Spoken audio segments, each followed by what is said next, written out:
হাইকোর্টের অর্ডার এনে কলকাতা বিশ্ববিদ্যালয়ের টিএমসিপির যে নেতারা ঢুকতে পারে না, তারা যাদবপুর বিশ্ববিদ্যালয়ের ভেতরে কি করছিল? তারা দক্ষিণ কলকাতার কলেজগুলোর একাধিক কলেজের তৃণমূলের মাতব্বররা যারা থ্রেড সিন্ডিকেট চালায়, দুর্নীতির সিন্ডিকেট চালায় কলেজের মধ্যে, তারা গতকাল যাদবপুর বিশ্ববিদ্যালয়ের ভেতরে ব্রাত্য বসুর সঙ্গে কি করতে গিয়েছিল?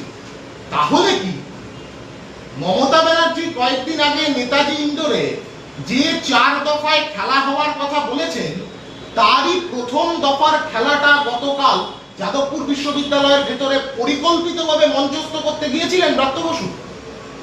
ক্রিমিনাল মাইন্ড ছাত্রকে গাড়ির তলায় পিষে দিচ্ছে।